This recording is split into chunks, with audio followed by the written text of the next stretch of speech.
নমস্কার এবং welcome to the GK academy channel. আমার নাম সর্বজিৎ। প্রাচীন ভারতের ইতিহাসে আজকে আমরা নতুন চ্যাপ্টার শুরু করব, সেটা হচ্ছে গুপ্ত সাম্রাজ্য সম্পর্কে। আগের দিন অবধি আমরা মৌর্য যুগ, মৌর্য পরবর্তী যে রাজবংশগুলো, বিদেশি আক্রমণ, এইগুলো সমস্ত কিছু কভার করে এসেছি। আজ থেকে আমরা গুপ্ত সাম্রাজ্য সম্পর্কে পড়া শুরু করব এবং গুপ্ত সাম্রাজ্যের উপর কয়েকটা ক্লাস হবে অ্যাকচুয়ালি, কারণ গুপ্ত সাম্রাজ্য একটা বড় চ্যাপ্টার। আমাদের এখানে যেগুলো পড়তে হবে, প্রথম হচ্ছে গুপ্ত রুলারদের সম্পর্কে জানতে হবে, তারপরে গুপ্তদের সময়কার আর্ট, কালচার, সাহিত্য, এই সমস্ত জিনিসগুলো জানতে হবে, কারণ গুপ্ত সাম্রাজ্যের যে সময়টা সেটাকে প্রাচীন ভারতের ইতিহাসের সুবর্ণ যুগ বলা হয়। কেন বলা হয় সেই জিনিসটা আমরা আলোচনা করব।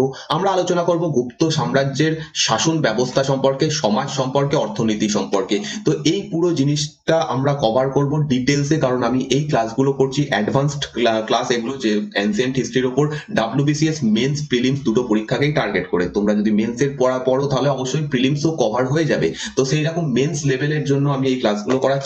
এবং তোমরা যদি আগের ক্লাসগুলো না দেখে থাকো, যারা ডাব্লিউবিসিএস পরীক্ষা দিচ্ছ, তারা প্লেলিস্ট অপশনে গিয়ে মেন্স এক্সাম সেকশনের মধ্যে তোমরা এই প্লেলিস্টটা পেয়ে যাবে, প্রাচীন ভারতের ইতিহাস।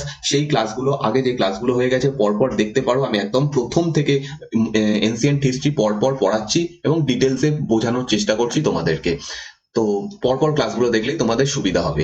ইউটিউবে আমি লাইভ ক্লাস নিচ্ছি মঙ্গলবার থেকে রবিবার সন্ধ্যে 7টার সময়, এবং অবশ্যই তোমরা সবাই এই ক্লাসগুলো অ্যাটেন্ড করো। আমি এখানে এমসিকিউ প্র্যাকটিস করাচ্ছি চ্যাপ্টার ওয়াইজ, হিস্ট্রি, জিওগ্রাফি এবং পলিটি, এই তিনটে সাবজেক্ট, এবং জিকের উপরে কোশ্চেন থাকছে। এইরকম ভাবে আমি এখানে এমসিকিউ প্র্যাকটিস করাচ্ছি। যারা ক্লাস করোনি, প্লিজ প্রতিদিন ক্লাসে আসার চেষ্টা করো। তোমরা যদি সবাই ক্লাসে আসো, তাহলে ক্লাসগুলোকে আরো ইন্টারেস্টিং এবং আরো ভালো বানানোর জন্য আমার উৎসাহ বেড়ে যাবে। সো প্লিজ ক্লাসগুলোতে এসো, এবং পুরোনো ক্লাসগুলো তোমরা প্লেলিস্ট অপশনে দেখতে পাবে। এটা আমার সেকেন্ড চ্যানেল। এই চ্যানেলটা যারা সাবস্ক্রাইব করোনি, গিয়ে সাবস্ক্রাইব করে নাও, কারণ এখানে আমি জিওগ্রাফি পড়াচ্ছি, যারা জিওগ্রাফি পড়তে চাও, এবং ওয়ার্ল্ড হিস্ট্রি পড়াচ্ছি, যারা ওয়ার্ল্ড হিস্ট্রি সম্পর্কে পড়তে চাও, তারা এই চ্যানেলের ক্লাসগুলো দেখতে পারো। আমি আস্তে আস্তে এখানে ক্লাসগুলো আপলোড করছি।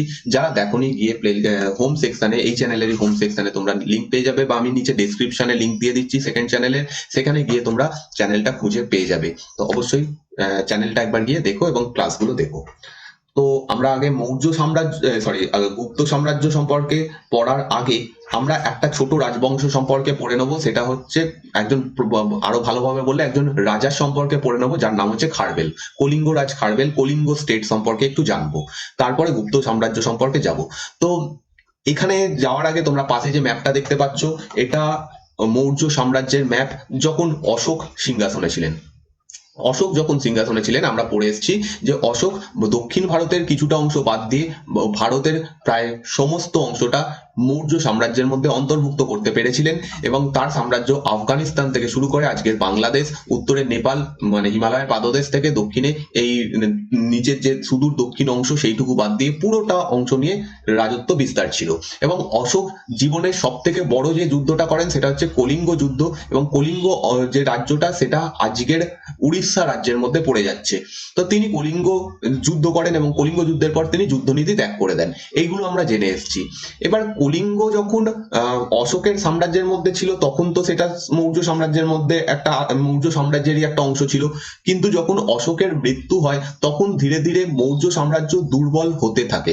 আমরা আগের কয়েকটা ক্লাসে পরপর ডিসকাস করে এসেছিলাম যে ভারতের উত্তর পশ্চিম অংশ থেকে এই সময়তে বিভিন্ন বৈদেশিক শক্তি ভারতে আক্রমণ করতে শুরু করে, এবং ধীরে ধীরে দেখা যাচ্ছে যে ভারতে তারা একটা সাম্রাজ্য বিস্তার করবে। বিভিন্ন রুলাররা, যেমন আমাদের ইন্দো গ্রিকরা, শকরা, পল্লবরা ইত্যাদি, কুষাণরা, এরা। তেমনি ভাবে আমরা ভারতের ক্ষেত্রে দেখেছিলাম, ভারতের যে উত্তর ভারত যে অংশটা, পাটলিপুত্রকে কেন্দ্র করে দুটো ভারতীয় রাজ্য পরপর শাসন করে। একটা হচ্ছে শুঙ্গ বংশ, তারপর আসে হচ্ছে কাম্ব বংশ। তেমনি ভাবে আমরা দাক্ষিণাত্য অঞ্চলে দেখেছিলাম যে সাতবাহন সাম্রাজ্য এখানে বিস্তার লাভ করে, এবং এদের প্রভাবে আস্তে আস্তে মৌর্য সাম্রাজ্য একসময় বন্ধ হয়ে যায়।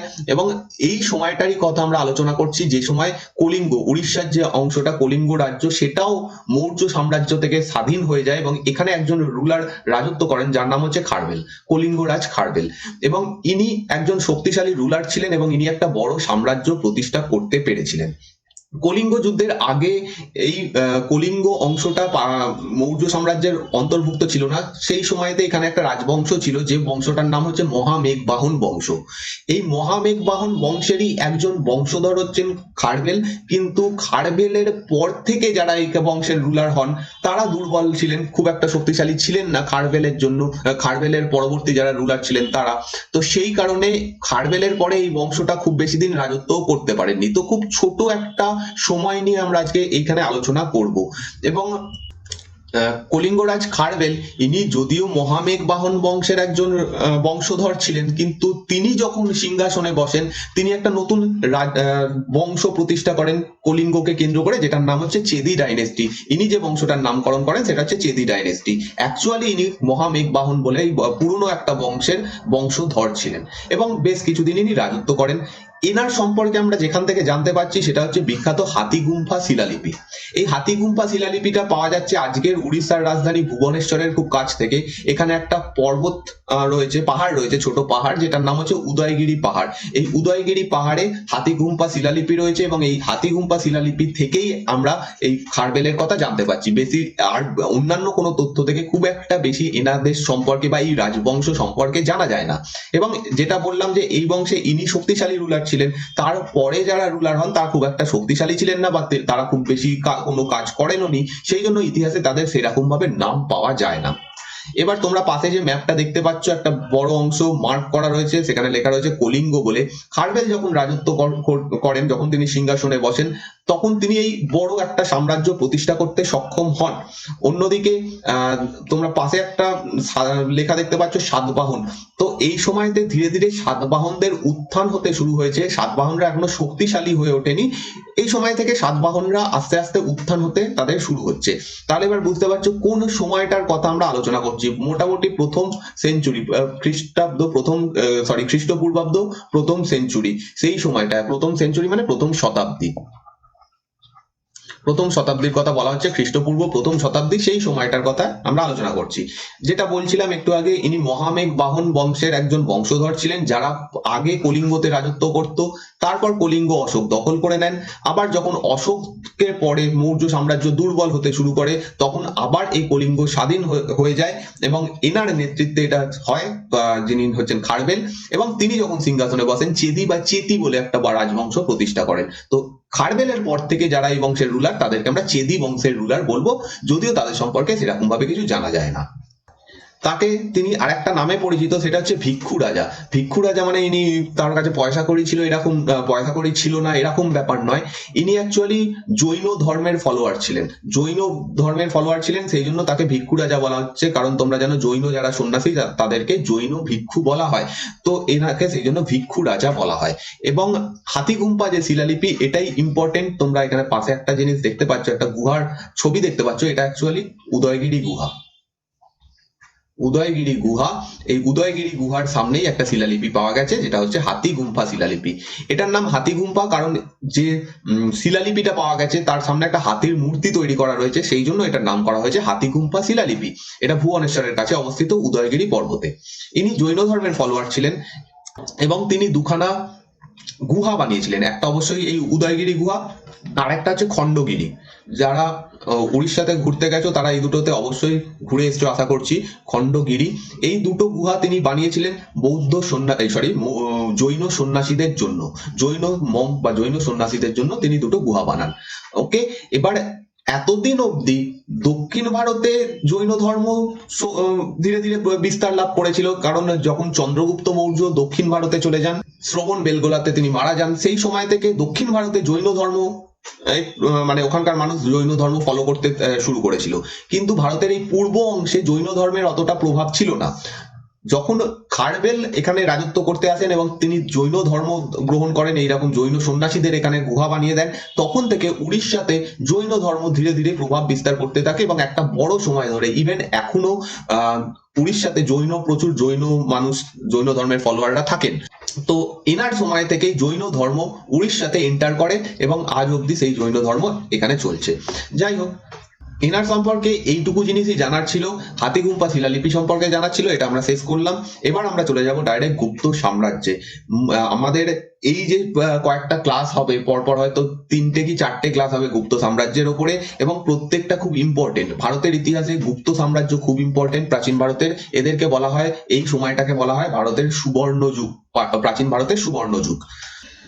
আবার এগেন আমাদেরকে যেতে হচ্ছে মৌর্য সাম্রাজ্যের পতনের সময়টাতে। মৌর্য সাম্রাজ্যের যখন পতন হয় তখন আমরা দেখেছিলাম যে উত্তর পশ্চিম ভারতে একটা বড় সাম্রাজ্য প্রতিষ্ঠা করতে পেরেছিল কুষাণরা। কুষাণদের আগে যারা বিদেশিরা ভারতে রাজত্ব করে, ইন্দো গ্রিক, শক, পল্লব, এরা যতটা বেশি সাম্রাজ্য বিস্তার করতে পেরেছিল তার থেকে অনেকটা বেশি সাম্রাজ্য বিস্তার হয় কুষাণদের দ্বারা। কুষাণরা একটা বড় সাম্রাজ্য তৈরি করে। অন্যদিকে আমরা যদি দক্ষিণ ভারতে দেখি, তাহলে দক্ষিণ ভারতে দেখবো যে অন্ধ্র বলে যে জায়গাটা তোমরা ম্যাপে দেখতে পাচ্ছ, এটা অ্যাকচুয়ালি সাতবাহনদের রাজত্ব ছিল। সাতবাহনরা এই জায়গাতে শাসন করত।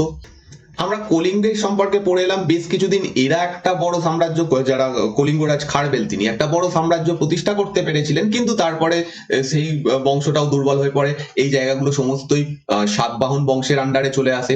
আমরা যদি ভারতের পশ্চিম অংশটা দেখি, এই অংশটাতে এখানে রাজত্ব করত পশ্চিম ক্ষত্রপরা। ক্ষত্রপ মানে শক রাজারা এখানে রাজত্ব করত। তো এদের সম্পর্কে আমরা অলরেডি আলোচনা করে নিয়েছি। তা সত্ত্বেও আজকে এই কথাগুলো বলার কারণ কি? কারণ পুরনো কিছু জিনিস থেকেই অ্যাকচুয়ালি আমাদের শুরু করতে হবে, বারে বারে বুঝতে হবে যে সেই সময়ের পরিস্থিতি কি ছিল, কিভাবে ধীরে ধীরে এই বংশগুলোর উত্থান হচ্ছে। তো আমরা এই অবধি এইগুলো পড়ে এসেছি। এখান থেকে আমাদের কাছে একটা জিনিস ক্লিয়ার, কুষাণরা যত বড় সাম্রাজ্য বিস্তার করতে পারুক না কেন, সাতবাহনরা যতটাই শক্তিশালী হোক না কেন, তারা সম্পূর্ণ ভারতে একটা বড় সাম্রাজ্য কিন্তু প্রতিষ্ঠা করতে পারেনি। সাতবাহনদের ক্ষেত্রে আমরা যদি দেখি, সাতবাহনরা মূলত দাক্ষিণাত্য অঞ্চল অব্দি ছিল, উত্তর ভারতের উপর তাদের অত বেশি প্রভাব ছিল না। কুষাণদের ক্ষেত্রে আমরা যদি দেখি, তাহলে দেখবো যে তারা ভারতের উত্তর পশ্চিম অংশে খুব বেশি শক্তিশালী ছিল, কিন্তু পুরো ভারতের দক্ষিণ ভারতে তারা কোনোদিনই যেতে পারেনি। বা যদি আমরা এদের ক্ষেত্রে দেখি, শকরা তারা পশ্চিম দিকে শক্তিশালী ছিল, ভারতের অন্যান্য জায়গায় তারা শক্তিশালী সাম্রাজ্য প্রতিষ্ঠা করতে পারেনি। তো যখন মৌর্য বংশের পতন হয়, সেই সময় থেকে ভারতে একটা বড় শক্তিশালী সাম্রাজ্য বিস্তার হয়নি। সম্পূর্ণ ভারত বা ভারতের একটা অধিকাংশ জায়গা জুড়ে এরকম কোনো সাম্রাজ্য আমরা দেখতে পাচ্ছি না। সেই জিনিসটা শুরু হচ্ছে কোন সময়টা থেকে? যখন আবার গুপ্তরা ভারতে সাম্রাজ্য বিস্তার করতে শুরু করছে। গুপ্ত সাম্রাজ্যের আন্ডারে দেখবো যে ভারতে আবার একটা বড় শক্তিশালী রাজবংশ প্রতিষ্ঠা হচ্ছে, এবং এদের হাতে ভারতে একটা বড় অংশ একত্রিত হচ্ছে। তো সেইটার মাঝখানের যে সময়টাতে একাধিক ছোট ছোট রাজারা, একাধিক ছোট ছোট রাজবংশ, তাদের মধ্যে কেউ একটু বেশি শক্তিশালী, কেউ একটু কম শক্তিশালী, এইরকম ভাবে রাজত্ব করতো ভারতে। যেমন আমরা যদি বলি, এদের কথা তো জেনেই এসছি অলরেডি, এছাড়াও আমরা এদের কলিঙ্গর কথা আজকে জানলাম। আর একটা রাজবংশ কুষাণদের পতনের পর কয়েকদিন রাজত্ব করে, যারা মুরুন্ডা বলে পরিচিত ছিল, মুরুন্ডা রাজবংশ। মুরুন্ডা রাজবংশ এরা মূলত কুষাণদের যে অংশটা ছিল, যখন কুষাণ সাম্রাজ্য দুর্বল হয়ে পড়ে মোটামুটি 230 খ্রিস্টাব্দ নাগাদ, সেই সময়টাতে একটা বেশ কিছুদিন এরা রাজত্ব করতে শুরু করে। মোটামুটি 25-30 বছর, খুব বেশি নয়, এরা 25-30 বছর রাজত্ব করে। তাই জন্য এদের অতটা ইম্পর্টেন্স নেই ভারতের ইতিহাসে। মোটামুটি আমাদের চলে আসতে হবে 275 খ্রিস্টাব্দ নাগাদ। এই সময়টাতে ধীরে ধীরে কুষাণদের যে সাম্রাজ্য ছিল, সেই জায়গাটা তার কিছুটা অংশ নিয়ে, অন্যদিকে সাতবাহনদের যে সাম্রাজ্য ছিল তাদের কিছুটা অংশ নিয়ে নতুন একটা রাজবংশ উত্থান হতে শুরু করছে, সেটাই হচ্ছে গুপ্ত সাম্রাজ্য। এবং এই গুপ্ত সাম্রাজ্য একটা বড় টাইম মৌর্যদের পর আবার একটা রাজবংশ একটা বড় টাইম ধরে ভারতের একটা বড় অংশ জুড়ে রাজত্ব করতে শুরু করবে। এবার গুপ্তদের সম্পর্কে ইন্টারেস্টিং ব্যাপার হচ্ছে, প্রথম জীবনে সম্ভবত গুপ্ত রুলাররা কুষাণদের আন্ডারে সামন্ত রাজা ছিল। কেন, সেটা আমরা একটু পরে আলোচনা করছি, যখন গুপ্ত সম্রাটদের সম্পর্কে পড়বো তখন। তো কুষাণদের আন্ডারে এরা সামন্ত রাজা হিসেবে এদের জীবন শুরু করে। ধীরে ধীরে তারা একদিকে শক্তিশালী হতে থাকে, অন্যদিকে কুষাণরা দুর্বল হতে থাকে। সেই সময়টাতে এরা স্বাধীন হয়ে যায় এবং একটা বড় সাম্রাজ্য আস্তে আস্তে তারা তৈরি করবে, বিশেষত যখন সমুদ্রগুপ্ত সিংহাসনে বসবেন সেই সময় থেকে। সেকেন্ড ইন্টারেস্টিং ফ্যাক্ট হচ্ছে এদের সম্পর্কে, এরা ক্ষত্রিয় ছিল না, এরা ছিল হচ্ছে বৈশ্য। এটা মনে করা হয় যে এরা বৈশ্য ছিল, এবং প্রথমবার আমরা দেখছি কোন বৈশ্য রাজবংশ তারা সিংহাসনে বসতে চলেছে। এবং এরা মেনলি এই সমস্ত জায়গাতে রাজত্ব করতো। ওভারঅল এখানে বলা হচ্ছে কোন কোন জায়গায় রাজত্ব করতো, সেটা হচ্ছে অনুগঙ্গা। এই নামগুলো ইম্পর্টেন্ট, মাঝে মাঝে কোশ্চেন তোমরা মেনসে মেনলি দেখতে পারবে যে অনুগঙ্গা বলে যে জায়গাটা, সেটাকে কোন জায়গাটাকে বোঝানো হয়। অনুগঙ্গা বলতে বোঝানো হয় যে গঙ্গা সমভূমি অঞ্চল আজকের সেই জায়গাটাকে। সাকেত এই জায়গাটা নাম তোমরা কোশ্চেনে পাবে। সাকেত যে জায়গাটা, এটা আজকের অযোধ্যা যে অংশটা, সেই অংশটাকে সেই সময় সাকেত বলা হতো। উত্তরপ্রদেশে এটা পড়ে যাচ্ছে। এবং মগধ অবশ্যই আমরা জানি বিহারে পড়ছে মগধ। তো সেই সমস্ত জায়গাগুলো নিয়ে তাদের সাম্রাজ্য শুরু হচ্ছে। ধীরে ধীরে তারা বিস্তার লাভ করবে। যখন সমুদ্রগুপ্ত সিংহাসনে বসবে তখন আরো বড় হবে, এবং ফাইনালি চন্দ্রগুপ্ত সেকেন্ড বিক্রমাদিত্য যখন রাজত্ব করবে তখন আরো বড় সিংহাসন মানে সাম্রাজ্য তারা বিস্তার করবে। এবার তাহলে এখানে একটা ম্যাপ তোমরা দেখতে পাচ্ছ, বেশ কিছু কালার এখানে অ্যাড করা হয়েছে। কেন? তোমরা ভালো করে ম্যাপটাতে দেখো, আমি পয়েন্টিং করতে করতে যাচ্ছি। প্রথমে এইটুকু অংশ যেটা ডিপ সবুজ কালার দিয়ে মার্ক করা রয়েছে, যখন গুপ্তদের উত্থান হয় তারা জাস্ট এইটুকু জায়গা নিয়ে রাজত্ব করত। যখন চন্দ্রগুপ্ত প্রথম রাজত্ব করছেন তখন এইটুকু সাম্রাজ্য ছিল। যখন সমুদ্রগুপ্ত সিংহাসনে বসছেন তখন এতটা বড় সাম্রাজ্য বিস্তার লাভ হচ্ছে। যে সবুজ অংশটা ছিল সেই পুরো, মানে যে হালকা সবুজ অংশটা দেখানো হচ্ছে, এটা পুরো তিনি দখল করছেন। নেক্সট দক্ষিণ ভারতে যে জায়গাটা তোমরা দেখতে পাচ্ছ একটু স্কাই কালার দিয়ে, হালকা নীল কালার দিয়ে দেখানো হয়েছে, এই অংশটাও সমুদ্রগুপ্ত দখল করেছিলেন, কিন্তু এদেরকে তিনি সাম্রাজ্যভুক্ত করেননি, মানে নিজের সাম্রাজ্যের অন্তর্ভুক্ত করেননি। কিন্তু এই সমস্ত রাজারা সমুদ্রগুপ্তের আন্ডারে শাসন করত। তাহলে ওয়ান টাইপ অফ বলতে পারি এরা গুপ্ত সাম্রাজ্যের মধ্যেই ছিল, এরা সামন্ত রাজার মতো ছিল। এই যে পলিসিটা, এটাকে গ্রহণ পরিমোক্ষ বলা হয় সমুদ্রগুপ্তের সময়, আমরা এটা জানবো। তো এই সমস্ত জায়গাগুলো প্লাস যদি আমরা এখানে যে জায়গাটা দেখানো হচ্ছে স্কাই কালার দিয়ে, এই জায়গাগুলো সমস্ত সমুদ্রগুপ্তের আন্ডারে ছিল। নয় ডাইরেক্ট তিনি সাম্রাজ্যভুক্ত করেন, আর নয় তিনি তাদেরকে সামন্ত রাজা বানিয়ে দেন। এইরকম ভাবে ওয়ান টাইপ অফ গুপ্তদের ইনফ্লুয়েন্স এত বড় জায়গাতে আসে।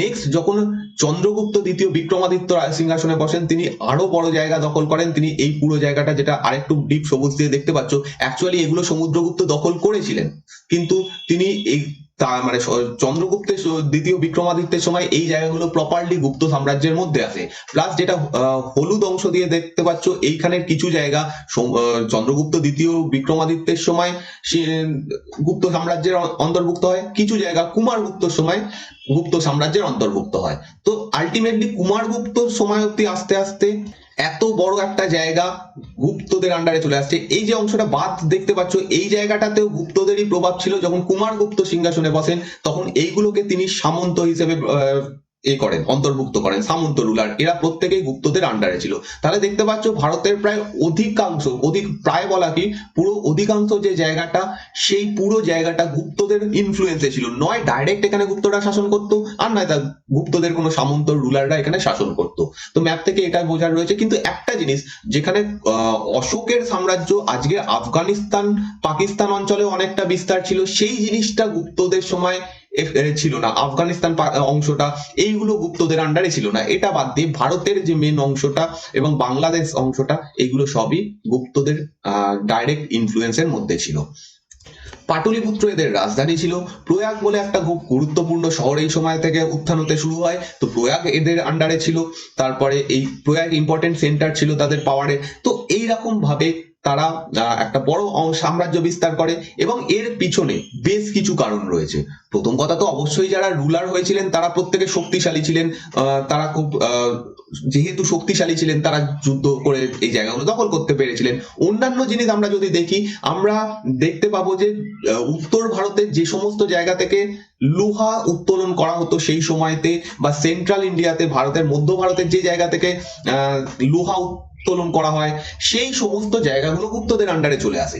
এর ফলে কি, লোহার হাতিয়ার যার কাছে যত বেশি, তারা তত বেশি শক্তিশালী হবে। নেক্সট হচ্ছে ব্যবসা বাণিজ্য। এই জিনিসটাও খুব বেশি পরিমাণে হতো এই সময়, কারণ গুপ্তদের সময় দেখতে পাচ্ছ পশ্চিম উপকূলের যে অংশগুলো রয়েছে সেগুলো ডাইরেক্ট গুপ্তদের আন্ডারে রয়েছে। দ্বিতীয় চন্দ্রগুপ্তের সময় এই জায়গাগুলো দখল হয়ে যাচ্ছে, ফলে এখানকার যে বন্দরগুলো ছিল সেগুলোর মাধ্যমে ব্যবসা বাণিজ্য হচ্ছে। পূর্ব দিকের সঙ্গে ব্যবসা বাণিজ্য হচ্ছে, কারণ এদিকের যে উপকূল অংশগুলো সেগুলো তাদের আন্ডারে রয়েছে। তো এর ফলে সেই সময়কার একটা খুব বড় সাম্রাজ্য বাইজেন্টাইন সাম্রাজ্য, যেটা রোমান সাম্রাজ্য বলা যায়, রোমান সাম্রাজ্য রোমে, মূলত রোমে এটা রোমান সাম্রাজ্য বলেই পরিচিত বাইজেন্টাইন। তো সেই বাইজেন্টাইন সাম্রাজ্যের সঙ্গে এদের খুব বড় ব্যবসার একটা লিঙ্ক ছিল এবং এই ব্যবসার ফলে তারা অর্থনৈতিক দিক থেকে খুব বেশি শক্তিশালী হয়। অন্যদিকে আমরা যদি এই দিকটা দেখি, এখানে ছিল সিল্ক রুট, সেই সিল্ক রুটের একটা অংশ তাদের আন্ডারে চলে আসে। তো সিল্ক রুট থেকে তাদের ব্যবসা বাণিজ্য হতো। তো এইগুলো তাদেরকে ইকোনমিক্যালি শক্তিশালী করে দেয়। এদের যে রাজকীয় চিহ্ন ছিল সেটা হচ্ছে গরুর। পাশে ছবিতে দেখতে পাচ্ছ এরকম গরুর চিহ্ন তারা সিলে ব্যবহার করতো। অফিসিয়াল যেরকম চিহ্ন আজকে আমাদের অশোক স্তম্ভ, সেরকম সেই সময় গুপ্তদের আন্ডারে ছিল হচ্ছে গরুর। এবার এই জিনিসটা থেকে আমরা আরো কয়েকটা তথ্য আবিষ্কার করতে পারি বা এগুলোর থেকে আমরা সেগুলো নির্যাস বলতে পারি। সেটা হচ্ছে এরা ব্রাহ্মণ্য ধর্মের ফলোয়ার ছিল। মৌর্যদের ক্ষেত্রে আমরা দেখে এসেছি তারা বৌদ্ধ ধর্মের ফলোয়ার ছিল। তারপর থেকে যারা রুলার হয়েছে অধিকাংশই বৌদ্ধ ধর্মকে ফলো করতো। সাতবাহনদের সময় দেখেছিলাম যে সাতবাহনরা ব্রাহ্মণ্য ধর্মের ফলোয়ার ছিল, তারা হিন্দু ধর্ম বা ব্রাহ্মণ্য ধর্মকে পালন করতো। তেমনি ভাবে গুপ্তরাও ব্রাহ্মণ্য ধর্মের ফলোয়ার ছিল, কারণ গরুর যে চিহ্নটা এটা অ্যাকচুয়ালি বিষ্ণু, ভগবান বিষ্ণুর অবতার হিসেবে মানা হয় এবং তারা বিষ্ণুর উপাসক ছিল এবং বিষ্ণুর উপাসকদের একটা আলাদা নাম দেওয়া হয়, সেটা হচ্ছে বৈষ্ণব। তো এরা বিষ্ণুর উপাসক ছিল। তো এই সময়তেও ব্রাহ্মণ্য ধর্মের আবার উত্থান হয় এবং ব্রাহ্মণ্য ধর্ম এই সময়তে প্রধান ধর্মে পরিণত হয় এবং যে বৌদ্ধ ধর্ম এতদিন অবধি একটা সমাজে বড় শ্রেণী পালন করতো, সব থেকে বেশি বড় ধর্ম ছিল, সেটা একটু একটু করে এই সময় দুর্বল হয়ে পড়ে। নেক্সট হচ্ছে এই সময়টাকে গোল্ডেন এজ বলা হয়। প্রাচীন ভারতের ইতিহাসে স্বর্ণযুগ বলা হয় এই সময়টাকে। এবার স্বর্ণযুগ কাকে বলা হবে? স্বর্ণযুগ আমরা অলরেডি মৌর্য সাম্রাজ্য সম্পর্কে পড়ে এসেছি। মৌর্য সাম্রাজ্য যথেষ্ট বড় সাম্রাজ্য ছিল। তাহলে মৌর্য সাম্রাজ্যকে বাদ দিয়ে গুপ্ত সাম্রাজ্যকে কেন বা গুপ্তদের সময়টাকে কেন স্বর্ণযুগ বলা হচ্ছে? এর পিছনে শুধুমাত্র কতটা এরা জায়গা দখল করে রেখেছে সেইটার উপর ভিত্তি করে এটা বলা হয় না। এর পিছনে বিভিন্ন প্যারামিটার থাকে। যেমন অবশ্যই এরা একটা বড় শক্তিশালী সাম্রাজ্য ছিল, এরা একটা বড় জায়গা দখল করেছিল, ভারতের অধিকাংশ জায়গাটা তাদের মধ্যে ছিল, এটা তো অবশ্যই একটা কারণ। সেকেন্ড, অন্যান্য কারণ যদি আমরা দেখি, এই সময় খুব বড় ভালো একটা শাসন ব্যবস্থা ছিল। এখন জাস্ট এগুলো পয়েন্ট পয়েন্ট করে করে বলছি, এইগুলো সম্পর্কে আমরা ডিটেলসে আলোচনা করব পরে। এই সময় একটা ভালো খুব উন্নত শাসন ব্যবস্থা ছিল, যেটা মৌর্যদের সময়তে ছিল, এই সময়তেও সেম ছিল। মৌর্যদের থেকে এই সময়টার আলাদা যেগুলো তোমরা বলতে পারো সেটা হচ্ছে শিল্প। এই সময়তে ভারতে প্রথমবার ইট দিয়ে প্রপার মন্দির নির্মাণ শিল্প শুরু হয়। এই সময়তে বিভিন্ন ধরনের মূর্তির শিল্প তৈরি শুরু হয়, কারণ আমরা অলরেডি পড়ে এসেছি ভারতে অলরেডি 3 ধরনের শিল্পরীতির উত্থান হয়ে গেছে: গান্ধার শিল্পরীতি, মথুরা শিল্পরীতি, অমরাবতী শিল্পরীতি। এই সমস্ত শিল্প তো ধীরে ধীরে আরো উন্নত হবে যতদিন যাবে। এই সময়তে এসে এগুলো আরো উন্নত হয়, আরো সুন্দর সুন্দর মূর্তি তৈরি হতে থাকে। 4 নম্বর যদি আমরা বলি সেটা হচ্ছে সাহিত্য। এই সময়তে সংস্কৃত সাহিত্যের সুবর্ণ যুগও বলা হয়, কারণ এই সময়কার সব থেকে শ্রেষ্ঠ যিনি লেখক কালিদাস এই সময়কার মানুষ ছিলেন। এছাড়াও বহু বড় বড় লেখক এই সময়কার ছিলেন। 5 নম্বর আমরা যদি বলি বিজ্ঞানের ক্ষেত্রে এই সময়টা শ্রেষ্ঠ যুগ। আমরা যদি বলি চিকিৎসা শাস্ত্র, সেই ক্ষেত্রে এটা সুবর্ণ যুগ। তো প্রত্যেকটা জায়গাতে গুপ্ত সাম্রাজ্যের যে সময়কালটা সেটা উন্নতি করে, সেই জন্য আমরা গুপ্ত সাম্রাজ্যের যে সময়টা সেই সময়টাকে সুবর্ণ যুগ বলে থাকি। নেক্সট আমরা আপাতত 3-4টে ক্লাসের মাধ্যমে যা যা জিনিস পড়বো গুপ্ত সাম্রাজ্যের সম্পর্কে, সেগুলোর সোর্স কি, কোথা থেকে আমরা এগুলো জানতে পাচ্ছি। প্রথম সোর্স হিসেবে আমরা রাখতে পারি এপিগ্রাফিককে। মানে এপিগ্রাফি বলতে বলা হচ্ছে শিলালিপি, স্তম্ভলিপি, এগুলোকে আমরা কি বলি? এপিগ্রাফি বলি। ওকে, তো এই এপিগ্রাফি মানে শিলালিপি থেকে আমরা অনেক জিনিস জানতে পাচ্ছি। এবার এই শিলালিপিকে দুভাগে ভাগ করা হয়। দুভাগে ভাগ করা যাবে। একটা হচ্ছে প্রাইভেট ইন্ডিভিজুয়ালদের, অর্থাৎ যারা ব্যক্তিগত কারণে শিলালিপি লিখেছে সেই রকম কিছু, আর কিছু হচ্ছে অফিসিয়াল, অর্থাৎ যেগুলো রাজারা শিলালিপি লিখেছে সেই রকম। মৌর্যদের সময়ও শিলালিপি ছিল। আমরা সেখানে দুটো ভাগ করিনি, কেন করিনি? সেই সময়তে শুধুমাত্র সম্রাট অশোক নিজেই শিলালিপি লিখতেন, আর কোনো শিলালিপি আমরা সেই সময় দেখতে পাচ্ছি না। যা শিলালিপি তার সেগুলো সবই অশোক লিখছেন, তো সেই জন্য সেগুলো সবই অফিসিয়াল লিপি ছিল। কিন্তু গুপ্তদের সময় দেখা যাচ্ছে যে শুধু যে রাজা শিলালিপি লিখছে তা নয়, শিলালিপি বা স্তম্ভলিপি বা যাই লিপি হোক না কেন, সেটা শুধু রাজা লিখছে সেরকম নয়, অন্যান্য ব্যক্তিরা, সমাজের অন্য গণ্যমান্য ব্যক্তিরা, তারাও শিলালিপি লিখছে। এই জিনিসটা এই সময় দেখা যাচ্ছে, তো সেই জন্য দুভাগে ভাগ করা যাচ্ছে। তো প্রথমে প্রাইভেট রেকর্ড, প্রাইভেট যে শিলালিপি সেরকম কিছু সেগুলো সম্পর্কে একটু জানো। ব্যাপারটা কি, কেন সেগুলোকে প্রাইভেট বলছি, কেন সাধারণ একজন রাজা ব্যতীত অন্য মানুষ শিলালিপি লিখছেন বা কিছু লিখছেন, তার কারণ কি? ধরো কেউ একটা মন্দির তৈরি করলো, আজও হয়, কেউ একটা ব্রিজ তৈরি করলো, তার গায়ে একটা শিলালিপি খোদাই করে দিল যে ইনি এই ব্রিজটা তৈরি করিয়েছেন। একটা রাস্তা তৈরি হলো, তার যে যে সেটা তৈরি করেছেন তিনি তার নাম লিখে নিলেন যে এইটা তিনি তৈরি করেছেন। সেই সময়তেও যেহেতু মন্দির নির্মাণ ইত্যাদিগুলো তৈরি হচ্ছে, তখন যিনি মন্দির নির্মাণ করছেন তিনি একটা শিলালিপি লিখলেন। কেউ একটা জমি দান করলো, আমরা সাতবাহনদের সময় দেখে এসেছিলাম যে ভারতে জমিদান প্রথা শুরু হয়ে যাচ্ছে, এই সময়তেও জমিদান প্রথা আরো বেশি হয়ে যাচ্ছে। তো সেই কেউ যদি একটা জমি দান করলো, একটা মন্দির তৈরির জন্য জমি দান করলো, তিনি সেই জমিটার একটা শিলালিপি বানালেন বা তাম্রপত্র লিখলেন, সেখানে তিনি তার নামে লিখলেন যে আমি এটা দান করলাম। তো এইরকম যে লিপিগুলো সেগুলোকে আমরা রাখবো প্রাইভেট রেকর্ডের মধ্যে। এবং টোটাল গুপ্ত আমলের যে কটা এরকম শিলালিপি পাওয়া গেছে, টোটাল 42টা শিলালিপি পাওয়া গেছে, যার মধ্যে 23টা এরকম প্রাইভেট রেকর্ড, যার এবং বাকি 19টা হচ্ছে অফিসিয়াল, অর্থাৎ কোনো না কোনো রাজা লিখছেন, রাজাদের লেখা, সেরকম মাত্র 19টা পাওয়া যাচ্ছে, তার থেকে বেশি 23টা পাওয়া যাচ্ছে প্রাইভেট লেখা। তো অফিসিয়াল রেকর্ড যেগুলো, সেগুলো সম্পর্কে আমাদের ফেমাস একটা উদাহরণ রয়েছে। ফেমাস একটা উদাহরণ হচ্ছে এলাহাবাদ প্রশস্তি। এটা সমুদ্রগুপ্তের সময় লেখা, হয়তো এটা একটা অফিসিয়াল রেকর্ড। এইরকম অফিসিয়াল রেকর্ড কেন লেখা হচ্ছে? এবার যে জমি দান করা হচ্ছে, সেরকম জমি রাজাও দান করছেন, রাজাও এই সময় দান করছেন, তিনিও একটা তামার পত্রে লিখে দিলেন যে এই জমিটা আমি দান করলাম, সেটাও একটা অফিসিয়াল রেকর্ড হলো। প্রশস্তি যেগুলো, প্রয়াগ প্রশস্তি, এলাহাবাদ প্রশস্তি, সেটা একটা অফিসিয়াল রেকর্ড হলো। জমি দান করার জন্য যেটা লেখা সেগুলো হচ্ছে, তো এগুলো সবই অফিসিয়াল লিপি। এবং আমরা গুপ্ত আমলের থেকে একটা নতুন শব্দ খুব বেশি করে পাবো, সেটা হচ্ছে তাম্রপত্র, ইংরেজিতে যাকে বলা হয় কপার প্লেট। কপার প্লেট ব্যাপারটা কি, কেন কপার প্লেট লেখা হতো? দেখা যাচ্ছে যে মূলত যে জমিগুলো দান করা হতো, সেই জমি দান করার জন্য আজকে কি হয়, আমাদের দলিল থাকে, আমরা দলিলে লিখি, কাগজের দলিল থাকে, সেই সময়তে এরকম তাম্রপত্রটা দলিল হিসেবে কাজ করতো। কোনো একজন রাজা বা কোনো একজন বড় মানুষ, তিনি একটা জমি দান করলেন, তিনি একটা এরকম দলিল বানালেন তাম্রপত্রে লিখে। তো পাশে একটা ছবি দেখতে পাচ্ছ, এরকম তাম্রপত্র, এরকম তাম্রপত্র আমরা অনেক কিছু পেতে পাবো। তো এখানে সেটাই বলা হচ্ছে, কপার প্লেট সম্পর্কে কিছু জিনিস বলা হচ্ছে। টোটাল যে 42টা লেখা গুপ্ত আমলের পাওয়া গেছে, যেটা এখানেও দেখতে পেলে যে টোটাল 42টা লিপি পাওয়া গেছে গুপ্ত আমলের, তার মধ্যে 27টা রয়েছে হচ্ছে স্টোন, মানে হচ্ছে পাথরের ওপর লেখা। ওকে, বাকিগুলো সবই এরকম তাম্রপত্র, কেউ না কেউ জমিদান করেছেন, তিনি তাম্রপত্র লিখেছেন, এইরকম ভাবে এটা লেখা হতো। একটা পাওয়া গেছে লোহার স্তম্ভ, যেটা হচ্ছে মেহেরুলিতে, চন্দ্রগুপ্ত দ্বিতীয় বিক্রমাদিত্যের সময় যখন পড়বো তখন দেখবো যে মেহেরুলি লোহার স্তম্ভ, তিনি সেটা লিখছেন। তো এইরকম যে লিপিগুলো, এগুলো সমস্ত থেকে আমরা গুপ্ত সাম্রাজ্যের, আলটিমেটলি এই লেখাগুলো থেকে কি পাচ্ছি? এই লেখাগুলো থেকে আমরা জানতে পারছি গুপ্ত সাম্রাজ্য সম্পর্কে, গুপ্ত রুলারদের সম্পর্কে, সেই সময়কার ব্যবস্থা সম্পর্কে ইত্যাদি জিনিসগুলো জানতে পারছি।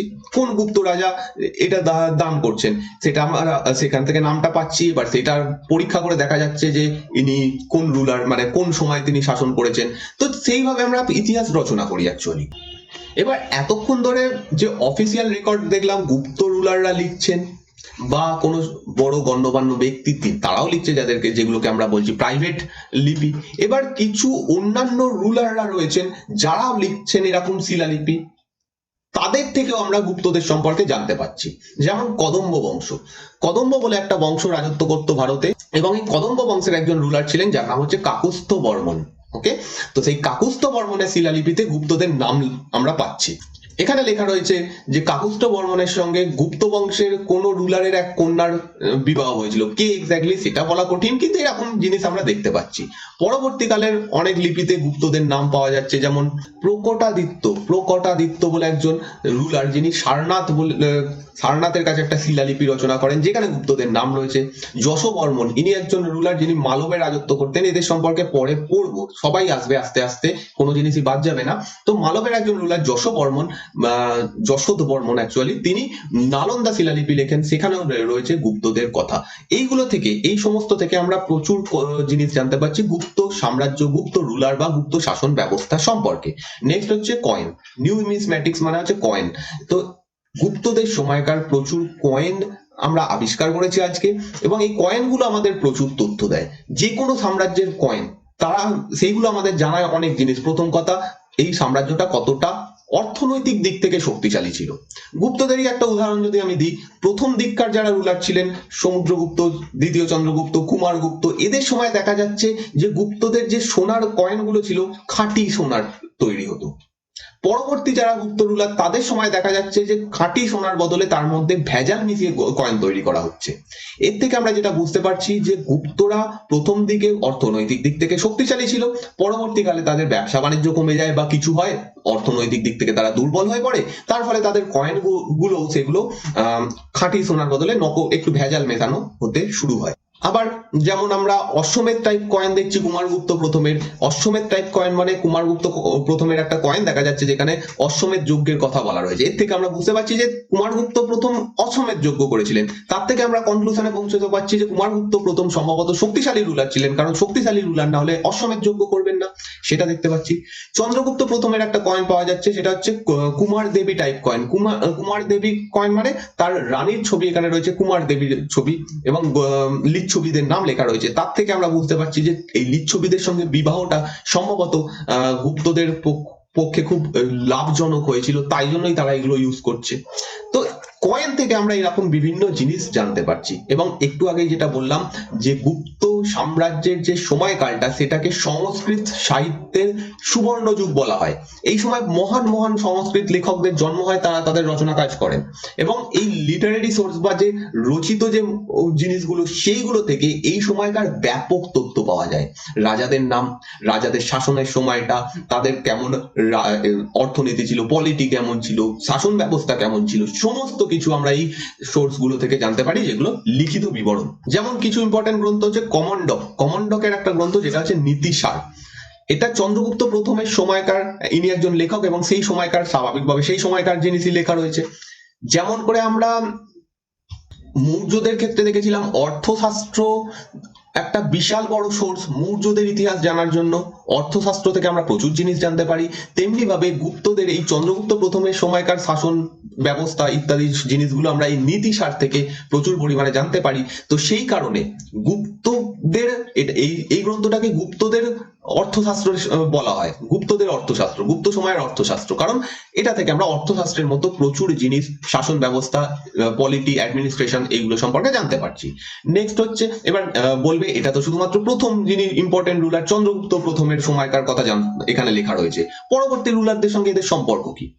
এখানেও সম্পর্ক রয়েছে। চন্দ্রগুপ্ত প্রথমের সময় যে শাসন ব্যবস্থা ছিল, সেটা পরবর্তীকালে খুব বেশি তো তফাৎ হয়নি। হ্যাঁ, নতুন কিছু জিনিস হয়তো অ্যাড হয়েছে, কিন্তু ওভারঅল শাসন ব্যবস্থা তো কিরম ছিল সেটা বুঝতে পারছি। তো সেই জন্য এইগুলো খুব ইম্পর্টেন্ট।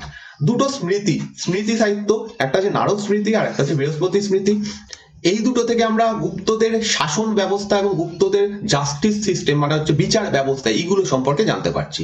মোস্ট ইম্পর্টেন্ট কালিদাসের লেখার বিভিন্ন গ্রন্থ, যেমন অভিজ্ঞান শকুন্তলম, মেঘদূতম, রঘুবংশম, মালবিকাগ্নিমিত্রম, ঋতু সংহার, কুমার সম্ভবম, এছাড়াও অনেক রচনা রয়েছে যেগুলো এই সময়কার ভ্যালুয়েবল সোর্স, যেখান থেকে আমরা প্রচুর জিনিস আজকের যা যা পড়ছি বা গুপ্ত সাম্রাজ্য সম্পর্কে যা যা জানি, সেগুলো সবই এখান থেকে জানতে পারছি। কিন্তু এদিকে কালিদাস কিন্তু এইগুলো লেখার জন্য কোনোদিনই লেখেননি, যে তিনি কোনোদিনই ভাবেননি যে আমি যেটা লিখছি সেটা পরবর্তীকালে ইতিহাসের উপাদান হবে। তিনি লিখছেন লাভ স্টোরি। তার যে লেখার বিষয় সেটা মূলত ভালোবাসা, লাভ।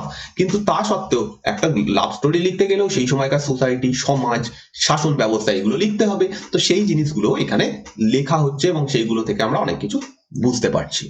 নেক্সট কিছু পলিটিক্যাল ড্রামা। পলিটিক্যাল ড্রামা মানে যেগুলো মূলত রাজনীতিকে কেন্দ্র করেই লেখা হয়েছে, যেমন বিশাখ দত্তের দেবী চন্দ্রগুপ্তম।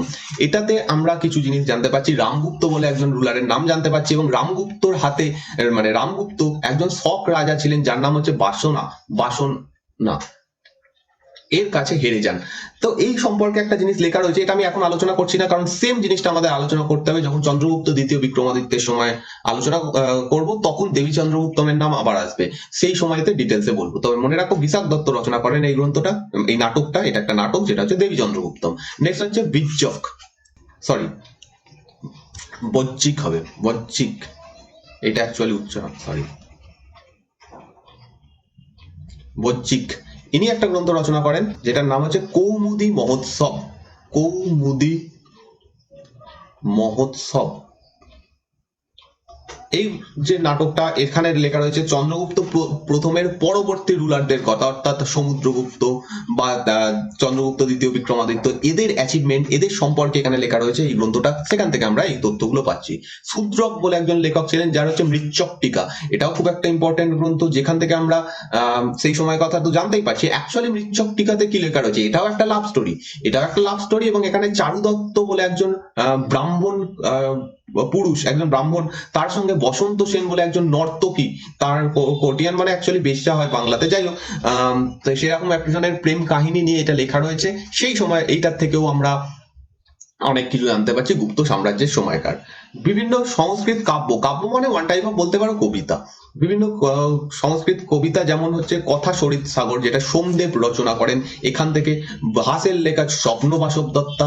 নেক্সট হচ্ছে সেতুবন্ধ, এটা প্রবর সেন বলে একজন রুলার রচনা করেন বাকাটক বংশের, বাকাটক বংশ আমরা পড়বো তখন দেখবো। সেতুবন্ধ এখানে গুপ্তদের, কারণ গুপ্তদের সমসাময়িক ছিলেন এই প্রবর সেন বা বাকাটক বংশ, তো এনার রচনা থেকে আমরা জানতে পারছি। কাব্য মীমাংসা, কাব্য মীমাংসা রচনা করছেন রাজশেখর, রাজশেখর।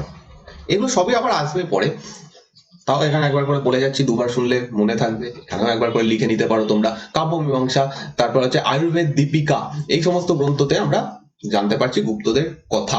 নেক্সট হচ্ছে রিলিজিয়াস সোর্স, এগুলো যেগুলো দেখলাম সেগুলো কোনো ধর্মীয় সোর্স নয়, কোনো লাভ স্টোরি, কোনো রাজনীতি নিয়ে লেখা গ্রন্থ, নাটক ইত্যাদি থেকে কথা বলছিলাম।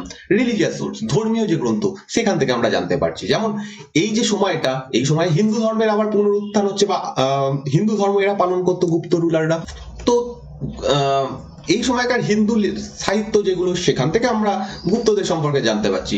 বিভিন্ন পুরাণ, বায়ু পুরাণ, মৎস্য পুরাণ, বিষ্ণু পুরাণ, ভাগবত পুরাণ, স্কন্দ পুরাণ, ব্রাহ্মণ পুরাণ, মার্কন্ডেয় পুরাণ, এইগুলোতে গুপ্তদের কথা রয়েছে। তারপর হচ্ছে কলিযুগ রাজা বৃত্তান্ত, এরকম একটা গ্রন্থ রয়েছে যেটার থেকে আমরা গুপ্তদের কথা জানতে পারছি। কিছু বৌদ্ধ গ্রন্থ, যদিও বৌদ্ধ ধর্ম এই সময়তে দুর্বল হতে শুরু করে, তার মানে এই নয় যে গুপ্ত রুলাররা বৌদ্ধ ধর্মকে ধ্বংস করার চেষ্টা করেছে। ইভেন ফাহিয়েন এই সময় ভারতে এসেছিলেন, তো তার রচনা থেকে, ফাহিয়েন আসেন হচ্ছে চন্দ্রগুপ্ত দ্বিতীয় বিক্রমাদিত্যের সময়, সেই সময়কার কথা কিছু আমরা জানতে পারছি ফাহিয়েনের সময় লেখা থেকে। হিউয়েনসাং, যদিও তিনি পরবর্তীকালে আসেন, হিউয়েনসাং আসছেন কোন সময়, হর্ষবর্ধনের সময়। তো তিনি যখন ভারতে আসেন, গুপ্ত সাম্রাজ্য অলরেডি পতন হয়ে গেছে, কিন্তু গুপ্তদের যে সাম্রাজ্য ছিল, তারা যে জিনিসগুলো তৈরি করেছে, বৌদ্ধ মঠ তৈরি করেছিল বা নালন্দা বিশ্ববিদ্যালয়, এইগুলোতে তারা হিউয়েনসাং গেছেন, সেইগুলোতে তিনি সেগুলো সম্পর্কে লিখেছেন। স্বাভাবিকভাবে গুপ্তদের কথা চলে এসছে এখানে, তো গুপ্তদের কথা এখানে আমরা এইভাবেও জানতে পারছি। ইত সিং বলে একজন চীনা পরিব্রাজক, যিনি 675 খ্রিস্টাব্দে আসেন, তিনিও পরে আসছেন। তিনি একটা কথা বলছেন, তিনি যে রচনা করেছেন সেখানেও গুপ্তদের কথা এসেছে, এবং তিনি লিখছেন যে শ্রীগুপ্ত, যিনি এই বংশের প্রথম রুলার ছিলেন, তার সময়তে নালন্দা বিহারে একটা জমিদান করা হয়েছিল। ওকে, নালন্দা যে বিহার, সেখানে জমিদান করেছিলেন শ্রীগুপ্ত, এটা লেখা রয়েছে। এবার প্রশ্ন আসবে তোমাদের মনে, যে আমরা জানি যে নালন্দা বিশ্ববিদ্যালয় তৈরি হচ্ছে কোন সময়, কুমারগুপ্তের সময়, শ্রীগুপ্তের নাম কোত্থেকে আসছে? অ্যাকচুয়ালি নালন্দা যে বিশ্ববিদ্যালয়, এটা সম্পর্কে আমি আলাদা করে আলোচনা করব, তাও একবার বলে যাচ্ছি, নালন্দা বিশ্ববিদ্যালয় প্রতিষ্ঠা হচ্ছে কুমারগুপ্তের সময়, কিন্তু তার আগে থেকে এখানে একটা বৌদ্ধ বিহার ছিল, যেটা অশোকের সময় তৈরি হয়, সম্রাট অশোকের সময় তৈরি একটা বৌদ্ধ বিহার, বৌদ্ধদের থাকার জায়গা ছিল, সেইটা বহুদিন আগে থেকে, অশোকের সময় থেকে ছিল। পরবর্তীকালে কুমারগুপ্তের সময় এখানে একটা বিশ্ববিদ্যালয় তৈরি হয়, এই দুটোর মধ্যে তফাৎ রয়েছে। যাই হোক, নেক্সট অন্যান্য কিছু ছোট ছোট গ্রন্থ রয়েছে যেগুলো থেকেও আমরা গুপ্তদের সময় জানতে পারছি, অতটা ইম্পর্টেন্ট নয়। জৈন ধর্মের একটা ইম্পর্টেন্ট গ্রন্থ এই সময় রচনা হয়, যেটা হচ্ছে জৈন সেন সুরি বলে একজন লেখক রচনা করেন, যেটা এবং তার রচনা হচ্ছে হরিবংশ পুরাণ, হরিবংশ পুরাণ। যদিও পুরাণ নামটা রয়েছে, মনে হবে এটা হিন্দু ধর্মের কোনো গ্রন্থ, কিন্তু অ্যাকচুয়ালি এটা একটা জৈন ধর্মের গ্রন্থ। এখান থেকে আমরা গুপ্তদের কথা জানতে পারছি। ওকে, এগুলো হচ্ছে সোর্স যেখান থেকে যে আমরা এই গুপ্ত সাম্রাজ্যের ব্যাপারে জানি। এবার গুপ্ত রুলার, গুপ্ত রাজাদের সম্পর্কে আমাদের পড়তে হবে। প্রথম রুলার যারা তারা ছিলেন হচ্ছে শ্রীগুপ্ত এবং ঘটোৎকচ গুপ্ত, প্রথম দুজন রুলার। তারপরে ফার্স্ট ইম্পর্টেন্ট রুলার, এই বংশের প্রথম ইম্পর্টেন্ট রুলার হচ্ছেন চন্দ্রগুপ্ত প্রথম, এবং এনার সময়টা আমরা জানতে পারছি কৌমুদী মহোৎসব থেকে। সমুদ্রগুপ্ত হচ্ছেন এই বংশের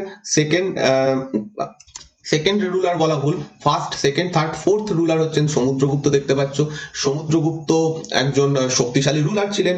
এলাহাবাদ প্রশস্তি থেকে এনার সম্পর্কে জানতে পারছি। চন্দ্রগুপ্ত দ্বিতীয় বিক্রমাদিত্য এই বংশের শ্রেষ্ঠ রুলার। অনেক সময় অনেক ঐতিহাসিক চন্দ্রগুপ্ত দ্বিতীয় বিক্রমাদিত্যকে মানেন, অনেক ঐতিহাসিক সমুদ্রগুপ্তকে মানেন এই বংশের শ্রেষ্ঠ রুলার। এই নিয়ে বিভিন্ন মতবিরোধ রয়েছে, কিন্তু অধিকাংশ ক্ষেত্রে যেটা মানা হয় চন্দ্রগুপ্ত দ্বিতীয় বিক্রমাদিত্য হচ্ছেন এই বংশের শ্রেষ্ঠ রুলার। কারণ তার সময় যে সাম্রাজ্য বিস্তার শুরু হয়েছে তা নয়, অন্যান্য দিকে শিল্প, স্থাপত্য, সাহিত্য সমস্ত দিকে চন্দ্রগুপ্ত দ্বিতীয় সময়টা সুবর্ণ যুগ। তো সেই জন্য এনাকে শ্রেষ্ঠ রুলার বলা হয়। এনার সময়কার কথা আমরা জানতে পারছি দেবী চন্দ্রগুপ্তম থেকে, মেহরুলি আয়রন পিলার থেকে। কুমারগুপ্ত প্রথম, এনার সময় নালন্দা বিশ্ববিদ্যালয় যেটা সেটা তৈরি হয়। স্কন্দগুপ্ত সম্পর্কে আমরা জুনাগড় শিলালিপি থেকে জানতে পারছি। এরপরে স্কন্দগুপ্তর পরে যারা রুলার হন তাদেরকে পরবর্তী গুপ্ত বলা হয়, লেটার গুপ্ত বলা হয়, এবং এরা খুব একটা শক্তিশালী ছিলেন না। এবং বিষ্ণুগুপ্ত ছিলেন গুপ্ত বংশের লাস্ট রুলার, তারপরে গুপ্ত বংশের পতন হয়। তো এইরকম কয়েকজন রুলারের সম্পর্কে আমাদের জানতে হবে। এখানে একটা লিস্ট দেওয়া রয়েছে যে কে কতগুলো শিলালিপি রচনা করেন বা তা কোথা থেকে আমরা এদের কথা জানি। যেমন সমুদ্রগুপ্ত 4খানা টোটাল শিলালিপি রচনা করেন। এলাহাবাদ শিলালিপি তার মধ্যে সব থেকে ইম্পর্টেন্ট, এলাহাবাদ প্রশস্তি। ইরান বলে একটা শিলালিপি রয়েছে। নালন্দা কপার প্লেট থেকে আমরা জানতে পারছি গয়া কপার প্লেট, এবং কপার প্লেট গুলোর কাজ কি বুঝতে পারলে সেগুলো হচ্ছে জমিদান করার জন্য লেখা হয়েছে। চন্দ্রগুপ্ত দ্বিতীয় সময় 6টা লেখা হয়, 6টা এরকম শিলালিপি, স্তম্ভলিপি ইত্যাদি হয়। তার মধ্যে একটা ইম্পর্টেন্ট হচ্ছে মেহরুলি আয়রন পিলার। আদার 5খানা হচ্ছে ছোট ছোট প্রাইভেট রেকর্ড, মানে জমিদানের রেকর্ড এখানে রয়েছে। কুমারগুপ্ত প্রথমের সময় 15খানা টোটাল পাওয়া যাচ্ছে, যার মধ্যে 5টা হচ্ছে copper plate, official copper plate, মানে রাজা জমিদান করছেন সেরকম জিনিস এখানে লেখা রয়েছে। 9খানা রয়েছে হচ্ছে প্রাইভেট রেকর্ড, প্রাইভেট মানে হচ্ছে অন্য কোনো ব্যক্তিরা যে দান করছেন বা কিছু। স্কন্দগুপ্তের সময় 5টা, তার মধ্যে ইম্পর্টেন্ট হচ্ছে জুনাগড় রক পিলার, তারপর ভিতারি পিলার, ভিতারিতে একটা পিলার, জুনাগড় রক ইনস্ক্রিপশন মানে শিলালিপি, এটা ইম্পর্টেন্ট।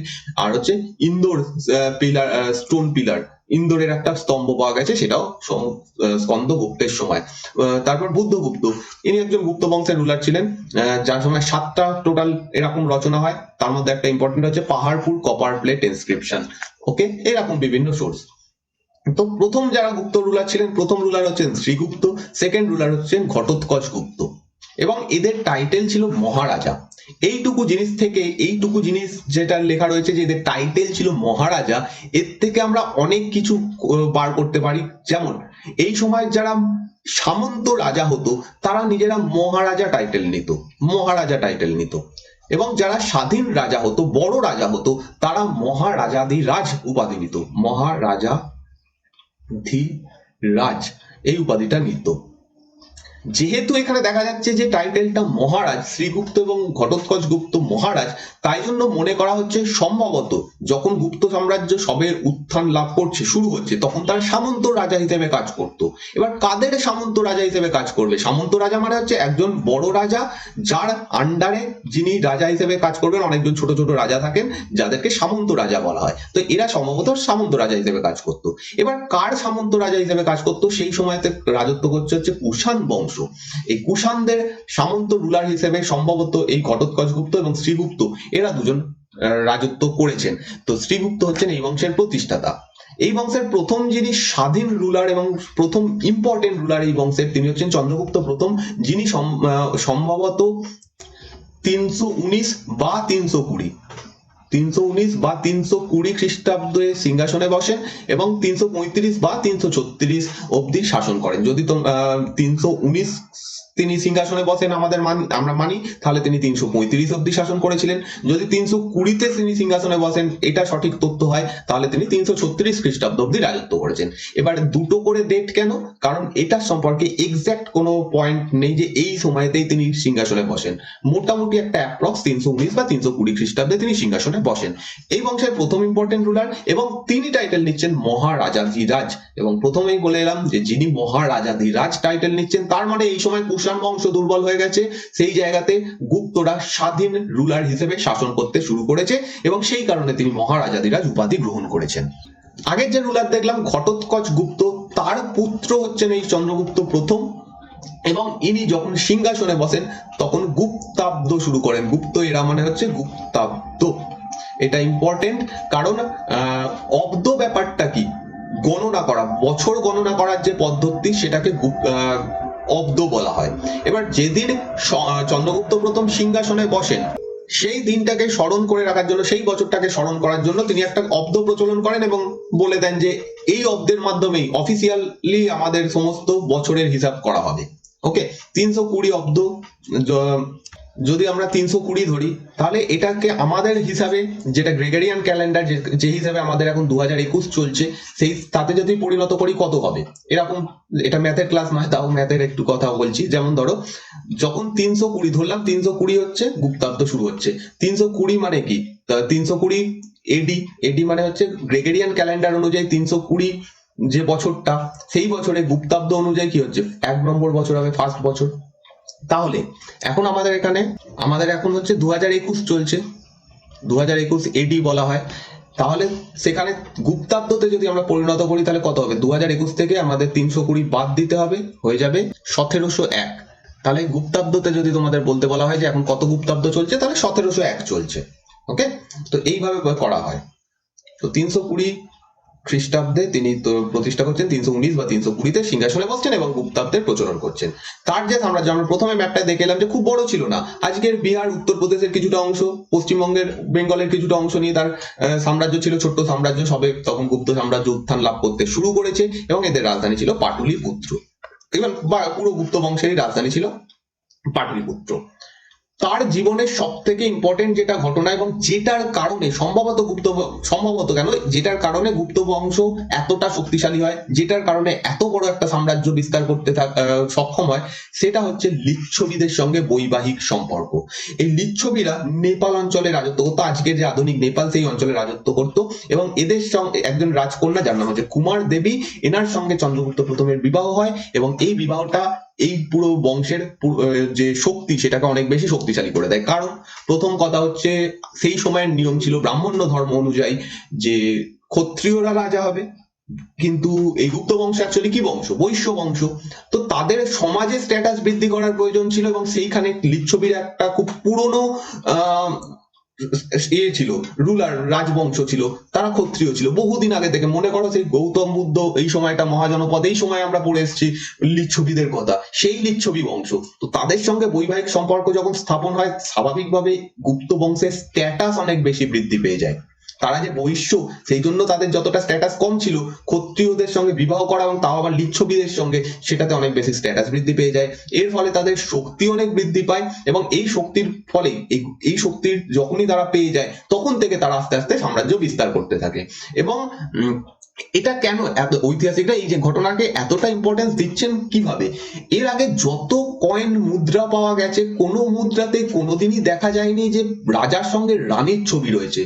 সেই সময়তে রাজা মানে পুরুষতান্ত্রিক সমাজ হিসেবে রাজাদেরকে প্রাধান্য দেওয়া হতো, তো রানীদের ছবি ইভেন নাম খুব বেশি পাওয়া যায়নি। খুব আমরা অশোকের একটা শিলালিপি পেয়েছি যেখানে অশোকের একজন রানীর নাম লেখা রয়েছে, কিন্তু কয়েনে, ডাইরেক্ট কয়েনে রানীর নাম লেখা, লিচ্ছবিদের নাম লেখা, এইটার থেকে প্রমাণ করে দিচ্ছে যে লিচ্ছবিরা এদের কাছে কতটা ইম্পর্টেন্ট ছিল এবং কুমার দেবীর সঙ্গে বিবাহটা এটা কতটা ইম্পর্টেন্ট ছিল। পাশে তোমরা দেখতে পাচ্ছ কুমার দেবী টাইপের যে কয়েন, সেটা এখানে দেখতে পাচ্ছ, স্বর্ণ মুদ্রা একটা। তো এটা একটা সব থেকে ইম্পর্টেন্ট ঘটনা, কুমার দেবীর সঙ্গে বিবাহ। এটাই শুধু নয়, পরবর্তীকালে সমুদ্রগুপ্ত যখন তার শিলালিপি রচনা করেন, যেটা হচ্ছে প্রয়াগ প্রশস্তি, সমুদ্রগুপ্ত তো নিজেই শক্তিশালী রুলার, তা সত্ত্বেও তিনি নিজেকে লিচ্ছবি দৌহিত্র বলে বর্ণনা করছেন, লিচ্ছবিদেরকে সম্মান জানাচ্ছেন, লিচ্ছবিদের নাম তার নামের সঙ্গে অ্যাড করছেন। তার মানে তিনিও মেনে নিচ্ছেন যে লিচ্ছবিরা কতটা ইম্পর্টেন্ট এবং সেই সময়তেও লিচ্ছবিদের একটা ইম্পর্টেন্স গুপ্ত সাম্রাজ্যের উপর ছিল। নয়তো সমুদ্রগুপ্তের মতো একজন শক্তিশালী রুলারের কি এসে যায় যে লিচ্ছবিদের কথা লিখবে। তো এই সমস্তগুলো আমাদের বোঝাচ্ছে লিচ্ছবিদের ইম্পর্টেন্স এবং এলাহাবাদ প্রশস্তিতে আমরা এই নামটা পাচ্ছি। ওকে, এই অবধি আজকে থাকছে। আমরা নেক্সট দিন সমুদ্রগুপ্ত দ্বিতীয় চন্দ্রগুপ্ত বিক্রমাদিত্য, এদের সম্পর্কে কুমারগুপ্ত, এদের সম্পর্কে পড়বো। তো আজকের ক্লাসটা যদি ভালো লাগে, তোমরা যদি বুঝতে পারো, প্লিজ একটা লাইক করো। সবাইকে রিকোয়েস্ট করছি ক্লাসটা দেখার পর অন্তত একটা লাইক অন্তত করো, এবং যদি তোমরা পারো বন্ধুদের মধ্যে একটু শেয়ার করো ক্লাসগুলো, যাতে চ্যানেলটা একটু বড় হয়। একটু চ্যানেলটা বড় করতে পারলে আমারও ভালো লাগবে, যেটার জন্য আমি এত খাটছি। তোমরা একটু হেল্প করো প্লিজ। আর যদি তোমরা নতুন হও, চ্যানেলে সাবস্ক্রাইব করে পাশে দেওয়া বেল আইকনটা অবশ্যই টিপে দিও। আমি এখন পিডিএফ দেবো না, কারণ পুরো চ্যাপ্টারটা শেষ হলে এই পুরো পিডিএফটা একসাথে দিয়ে দেবো, তাহলেই তোমাদের সুবিধা হবে। আর পিডিএফটা তোমরা পাবে এই জায়গাতে, টেলিগ্রাম চ্যানেলে। যারা টেলিগ্রাম চ্যানেলে জয়েন হওনি, জয়েন হয়ে যাও। নিচে ডেসক্রিপশনে লিংক দেওয়া রয়েছে টেলিগ্রামের, সেখান থেকে জয়েন হতে পারবে। এছাড়া ফেসবুক পেজ, ইনস্টাগ্রাম গ্রুপ এবং টেলিগ্রাম গ্রুপ এবং ইনস্টাগ্রামে তোমরা আমাকে ফলো করতে পারো। এখানে তোমরা মেসেজ করতে পারবে যদি তোমাদের কিছু বলার থাকে। সো আজকের ক্লাস এখানে এন্ড হচ্ছে। দেখা হচ্ছে নেক্সট দিনের ক্লাসে।